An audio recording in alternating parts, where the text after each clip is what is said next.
ಒಳ್ಳೆ ಮಳೆ ಬೆಳೆಗಳು ಬರ್ತಾ ಇತ್ತು. ಕ್ರೂರವಾದ ಪ್ರಾಣಿಗಳು ಕಾಡಿನಾಗ ಯಾರು ಇರ್ತಾರೆ, ಕ್ರೂರವಾದ ಪ್ರಾಣಿಗಳಿರ್ತವೆ. ಆ ಪ್ರಾಣಿಗಳು ಸಹಿತ ಮನುಷ್ಯನನ್ನು ಹಿಂಸೆ ಮಾಡಲ್ಲ. ಈ ಯಜ್ಞ ಮಾಡೋದ್ರಿಂದ, ಹೋಮ ಮಾಡೋದ್ರಿಂದ, ಆ ಬಂದ ಧೂಮದಿಂದ ಮನಸ್ಸು ಪರಿವರ್ತನೆಯಾಗಿ ಶಾಂತ ಸ್ವಭಾವಕ್ಕೆ ಬರ್ತವೆ.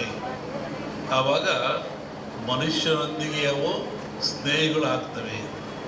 ಅನೇಕ ಕಥೆಗಳನ್ನು ಕೇಳಿದ್ದೀವಿ.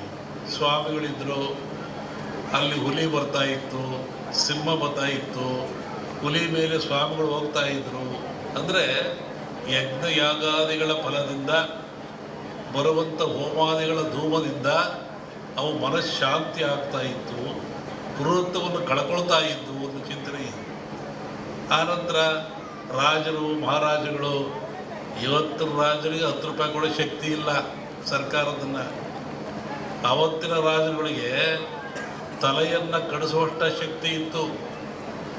ಇದ್ದಲ್ಲೇ ಆದೇಶ ಕೊಡ್ತೆ ತಲೆ ಕಟ್ಟು ಮಾಡುತ್ತಿದ್ದ ಅವನು. ಅಂತಹ ಶಕ್ತಿ ಅವನಿಗಿತ್ತು, ಸಾರ್ವಭೌಮತ್ವವಿತ್ತು. ಅಂಥವ್ರು ಏನು ಮಾಡ್ತಾಯಿದ್ರು, ನಾರುಮುಡಿಯಲ್ಲಿ, ಬರಿಗಾಲಿನಲ್ಲಿ, ಕಾಡಿಗೆ ಹೋಗಿ, ಆಶ್ರಮಕ್ಕೆ ಹೋಗಿ, ಋಷಿಗಳ ಮುನಿಗಳಿಗೆ ಶಿರವಾಗಿ ಆ ಅಗ್ನಿ ಹೋಮದಲ್ಲಿ ಪಾಲ್ಗೊಂಡು ಸುಭಿಕ್ಷೆಯನ್ನು ಬೇಡ್ತಾ ಇದ್ದರು, ನಾಡಿನ ಸುಖವನ್ನು ಬೇಡ್ತಾ ಇದ್ದರು, ಆಶೀರ್ವಾದ ತಗೊಂಡು ಬರ್ತಾಯಿದ್ರು. ಅಂದರೆ ಈ ಹೋಮಗಳು ಆಧ್ಯಾತ್ಮಿಕವಾಗಿ ಹೌದು, ನಾಡಿಗೆ ಮಳೆ ಬೆಳೆ ರೋಗಗಳನ್ನು ದೂರ ಮಾಡುವಂಥ, ಆಯುಷ್ಯವನ್ನು ಕೊಡುವಂಥ ಶಕ್ತಿ ಹೌದು. ಇಲ್ಲಿ ವಿಶೇಷವಾಗಿ ಆಜ್ಯ ಅಂತ ಬರ್ತದೆ. ಆಜ್ಯ ಅದು ತುಪ್ಪ ಅಂತೇಳಿ ನಾನು ಬರ್ತಾ ಬೆಳಿಗ್ಗೆ ಆಗಲೇ ಹೇಳ್ತಾ ಇದ್ದೆ. ನಮ್ಮ ಹತ್ರ ಬಂದಾಗ ಯಾವುದನ್ನು ಆಜ್ಯ ಅಂತ ಕರಿತೀವಿ, ಆಜ್ಯದ ಮಹತ್ವವೇನು? ಹಾಲು ಕರಿತೀರ ನೀವು, ಹಾಲನ್ನು ಕರಿತೀರ, ಅದರ ಆಯುಷ್ಯ ಎಷ್ಟು? ಹಾಲಿನ ಆಯುಷ್ಯ, ಹಾಲು ಕರೆದ ಹಾಲಿಗೆ ಆಯುಷ್ಯ ಎಷ್ಟು? 12 ಗಂಟೆ. ಹಾಲು ಕರೆದ 12 ಗಂಟೆ ಮೇಲೆ ಅದು ಕೆಟ್ಟು ಹೋಗ್ತದೆ, ಅದು ಹಾಳಾಗಿ ಹೋಗ್ತದೆ, ಉಪಯೋಗ ಬರೋದಿಲ್ಲ. ಮನುಷ್ಯ ಭಾಳ ಬುದ್ಧಿವಂತ. ಈ ಹಾಲನ್ನು ಕೆಡದಂಗೆ ಇಟ್ಕೊಂಡು ನಾನು ಉಪಯೋಗ ಮಾಡಬೇಕು ಅಂತಾನೆ. ಅವನೇನು ಮಾಡ್ತಾನೆ, ನೀವೇನು ಮಾಡ್ತೀರಿ? ಬೆಂಕಿ ಹಾಕ. ಕ್ರೂರವಾದ ಪ್ರಾಣಿಗಳಿರ್ತವೆ. ಆ ಪ್ರಾಣಿಗಳು ಸಹಿತ ಮನುಷ್ಯನನ್ನು ಹಿಂಸೆ ಮಾಡಲ್ಲ. ಈ ಯಜ್ಞ ಮಾಡೋದ್ರಿಂದ, ಹೋಮ ಮಾಡೋದ್ರಿಂದ, ಆ ಬಂದ ಧೂಮದಿಂದ ಮನಸ್ಸು ಪರಿವರ್ತನೆಯಾಗಿ ಶಾಂತ ಸ್ವಭಾವಕ್ಕೆ ಬರ್ತವೆ. ಆವಾಗ ಮನುಷ್ಯರೊಂದಿಗೆ ಅವು ಸ್ನೇಹಿಗಳಾಗ್ತವೆ. ಅನೇಕ ಕಥೆಗಳನ್ನು ಕೇಳಿದ್ದೀವಿ. ಸ್ವಾಮಿಗಳಿದ್ದರು, ಅಲ್ಲಿ ಹುಲಿ ಬರ್ತಾ ಇತ್ತು, ಸಿಂಹ ಬರ್ತಾ ಇತ್ತು, ಹುಲಿ ಮೇಲೆ ಸ್ವಾಮಿಗಳು ಹೋಗ್ತಾ ಇದ್ದರು. ಅಂದರೆ ಯಜ್ಞ ಯಾಗಾದಿಗಳ ಫಲದಿಂದ ಬರುವಂಥ ಹೋಮಾದಿಗಳ ಧೂಮದಿಂದ ಅವು ಮನಃಶಾಂತಿ ಆಗ್ತಾ ಇತ್ತು, ಕ್ರೂರತ್ವವನ್ನು ಕಳ್ಕೊಳ್ತಾ ಇದ್ದು ಒಂದು ಚಿಂತನೆ. ಆನಂತರ ರಾಜರು ಮಹಾರಾಜಗಳು, ಇವತ್ತಿನ ರಾಜರಿಗೆ 10 ರೂಪಾಯಿ ಕೊಡೋ ಶಕ್ತಿ ಇಲ್ಲ ಸರ್ಕಾರದನ್ನು. ಆವತ್ತಿನ ರಾಜರುಗಳಿಗೆ ತಲೆಯನ್ನು ಕಡಿಸುವಷ್ಟ ಶಕ್ತಿ ಇತ್ತು. ಇದ್ದಲ್ಲೇ ಆದೇಶ ಕೊಡ್ತೆ ತಲೆ ಕಟ್ಟು ಮಾಡುತ್ತಿದ್ದ ಅವನು. ಅಂತಹ ಶಕ್ತಿ ಅವನಿಗಿತ್ತು, ಸಾರ್ವಭೌಮತ್ವವಿತ್ತು. ಅಂಥವ್ರು ಏನು ಮಾಡ್ತಾಯಿದ್ರು, ನಾರುಮುಡಿಯಲ್ಲಿ, ಬರಿಗಾಲಿನಲ್ಲಿ, ಕಾಡಿಗೆ ಹೋಗಿ, ಆಶ್ರಮಕ್ಕೆ ಹೋಗಿ, ಋಷಿಗಳ ಮುನಿಗಳಿಗೆ ಶಿರವಾಗಿ ಆ ಅಗ್ನಿ ಹೋಮದಲ್ಲಿ ಪಾಲ್ಗೊಂಡು ಸುಭಿಕ್ಷೆಯನ್ನು ಬೇಡ್ತಾ ಇದ್ದರು, ನಾಡಿನ ಸುಖವನ್ನು ಬೇಡ್ತಾ ಇದ್ದರು, ಆಶೀರ್ವಾದ ತಗೊಂಡು ಬರ್ತಾಯಿದ್ರು. ಅಂದರೆ ಈ ಹೋಮಗಳು ಆಧ್ಯಾತ್ಮಿಕವಾಗಿ ಹೌದು, ನಾಡಿಗೆ ಮಳೆ ಬೆಳೆ ರೋಗಗಳನ್ನು ದೂರ ಮಾಡುವಂಥ, ಆಯುಷ್ಯವನ್ನು ಕೊಡುವಂಥ ಶಕ್ತಿ ಹೌದು. ಇಲ್ಲಿ ವಿಶೇಷವಾಗಿ ಆಜ್ಯ ಅಂತ ಬರ್ತದೆ. ಆಜ್ಯ ಅದು ತುಪ್ಪ ಅಂತೇಳಿ ನಾನು ಬರ್ತಾ ಬೆಳಿಗ್ಗೆ ಆಗಲೇ ಹೇಳ್ತಾ ಇದ್ದೆ. ನಮ್ಮ ಹತ್ರ ಬಂದಾಗ ಯಾವುದನ್ನು ಆಜ್ಯ ಅಂತ ಕರಿತೀವಿ, ಆಜ್ಯದ ಮಹತ್ವವೇನು? ಹಾಲು ಕರಿತೀರ ನೀವು, ಹಾಲನ್ನು ಕರಿತೀರ, ಅದರ ಆಯುಷ್ಯ ಎಷ್ಟು?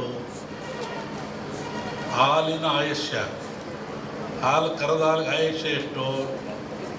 12 ಗಂಟೆ. ಹಾಲು ಕರೆದ 12 ಗಂಟೆ ಮೇಲೆ ಅದು ಕೆಟ್ಟು ಹೋಗ್ತದೆ, ಅದು ಹಾಳಾಗಿ ಹೋಗ್ತದೆ, ಉಪಯೋಗ ಬರೋದಿಲ್ಲ. ಮನುಷ್ಯ ಭಾಳ ಬುದ್ಧಿವಂತ. ಈ ಹಾಲನ್ನು ಕೆಡದಂಗೆ ಇಟ್ಕೊಂಡು ನಾನು ಉಪಯೋಗ ಮಾಡಬೇಕು ಅಂತಾನೆ. ಅವನೇನು ಮಾಡ್ತಾನೆ, ನೀವೇನು ಮಾಡ್ತೀರಿ? ಬೆಂಕಿ ಹಾಕ್ತೀರಾ, ಅಂದರೆ ಹಾಲನ್ನು ಕಾಸ್ತೀರಾ. ಹಾಲನ್ನು ಕಾಸ್ತೀರಾ, ಕೆಂಪು ಕಾದ ಮೇಲೆ ಆರಿಸಿ ಅದಕ್ಕೆ ಹೆಪ್ಪು ಹಾಕ್ತೀರಾ, ಹುಳಿ ಹಾಕ್ತೀರಾ. ಅದೇನಾಯಿತು? ಮೊಸರಾಯಿತು. ಹಾಲಿನ ಆಯುಷ್ಯು 12 ಗಂಟೆ, ಮೊಸರಾದ ಕೂಡಲೇ 24 ಗಂಟೆ. ಯಾತ್ರಿಂದ ಆಯಿತು? ಬೆಂಕಿಯ ಸಂಸ್ಕಾರದಿಂದ ಹಾಲು ಹೆಪ್ಪಾಗಿ ಮೊಸರಾಯಿತು. ಮೊಸರು 24 ಗಂಟೆ ಇರ್ತದೆ. ಹತ್ತೇನಾಯಿತು? ಅದಕ್ಕೆ ಮಂಥನ ಮಾಡಿದ ಮನುಷ್ಯ ಕಡದ, ಅದಕ್ಕೆ ಚಲೆಯನ್ನು ಕೊಟ್ಟ. ಆವಾಗ ಬೆಣ್ಣೆ ಆಯಿತು, ಮಜ್ಜಿಗೆ ಆಯಿತು. ಬೆಣ್ಣೆ ಆಯುಸ್ಸೆಷ್ಟು? ಮಜ್ಜಿಗೆ ಆಯುಸ್ಸೆಷ್ಟು? ಮಜ್ಜಿಗೆ ಆಯಸ್ಸು 2 ದಿನ. ಒಂದಿನ ಸಿಹಿ ಮಜ್ಜಿಗೆ ಅಂತಾರೆ, 2ನೇ ದಿನ ಹುಳಿ ಮಜ್ಜಿಗೆ ಅಂತಾರೆ. ಹುಳಿ ಮಜ್ಜಿಗೆಯನ್ನು ಅನೇಕ ರೀತಿಯ ಕಾಯಿಲೆಗಳು ಉಪಯೋಗ ಮಾಡ್ತಾರೆ, ಪ್ರಾಣಿಗಳಿಗೆ ಎಲ್ಲದೂ. ಈ ಬೆಣ್ಣೆ ಆಯುಸ್ಸೆಷ್ಟು? ಈ ಬೆಣ್ಣೆ ಆಯುಸ್ಸು 1 ವಾರ. ಇದನ್ನು ನವನೀತ ಅಂತ ಕರೀತಾರೆ. 9 ಕಾಯಿಲೆಗಳನ್ನು ಹುಷಾರು ಮಾಡತಕ್ಕಂಥ ಶಕ್ತಿ ಇದು ಬೆನ್ನೆ ಇರ್ತದೆ. ಬೆನ್ನೆಲ್ಲಿ ಹೆಂಗೆ ಬಂತು? ಬೆಣ್ಣೆಯಲ್ಲಿ ಹೆಂಗೆ ಶಕ್ತಿ ಅಂದರೆ, ಹಸು ಹಾಲಂತ ಹುಲ್ಲನ್ನು ತಿಂತದೆ, ಗಿಡಮೂಲಿಕೆಯನ್ನು ತಿಂತದೆ, ಕಾಡಿಗೆ ಹೋಗ್ತದೆ, ನಡೆದಾಡ್ತದೆ. ಆ ತಿಂದು ಬಂದು ಹಾಲನ್ನು ಕೊಡ್ತದೆ. ನೀವು ಮೊಸರು ಮಾಡಿ ಎಪ್ಪಾಕಿ ಬೆಣ್ಣೆ ಮಾಡಿ ನೋಡಿ. ಇಲ್ಲೂ ಗಿಡಮೂಲಿಕೆ ಬಂತು, ಹಸುವಿನಲ್ಲಿಯೂ ಸಹ ಗಿಡಮೂಲಿಕೆ ಬಂತು. ಆ ಹುಲ್ಲನ್ನು ತಿನ್ನುವುದರಿಂದ ಅದು ಬೆಣ್ಣೆ ಹಾಲು ಪರಿವರ್ತನೆ ಆಯಿತು. ಈ ಬೆಣ್ಣೆ 1 ವಾರ ಆದಮೇಲೆ ಮತ್ತೇನು ಮಾಡ್ತಾನೆ ಮನುಷ್ಯ? ತುಪ್ಪ ಮಾಡ್ತಾನೆ. ಅದನ್ನು ಕಾಸಿ ಅದಕ್ಕೆ ತುಪ್ಪ ಮಾಡ್ತಾನೆ. ತುಪ್ಪದ ಆಯಸ್ಸು ಎಷ್ಟು? 100 ವರ್ಷ. ನೋಡಿ, 12 ಗಂಟೆ ಹಾಲು ಸಂಸ್ಕಾರದಿಂದ ಏನಾಯಿತು? ತುಪ್ಪು ಆಯಿತು. ಅದರ ಆಯುಷ್ಯು 100 ವರ್ಷ ಆಯಿತು. ಹಾಲಿನ ಆಯುಸ್ಸು 12 ಗಂಟೆ ಆದರೂ ಸಂಸ್ಕಾರ ಬಲದಿಂದ 100 ವರ್ಷದವರೆಗೂ ಹೋಯಿತು.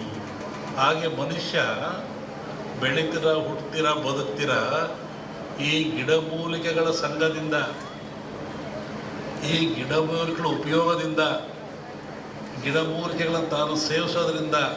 ಸೇವಿದ್ರೆ ಅಲ್ಲ, ಆ ಗಾಳಿ ತಗೊಳ್ಳೋದು. ನಮ್ಮಲ್ಲಿ ಹೇಳ್ತಾರೆ ವಾಕಿಂಗ್ ಹೋಗ್ತೀವಿ ತಂಗಾಳಿ ಅಂತ. ಅಲ್ಲಿ ಗಿಡಮೂಲಿಕೆ ಬರ್ತಕ್ಕಂಥ ಗಾಳಿ. ಕೆಲವು ವೃಕ್ಷಗಳು ಹಿಂಗಾಳಿ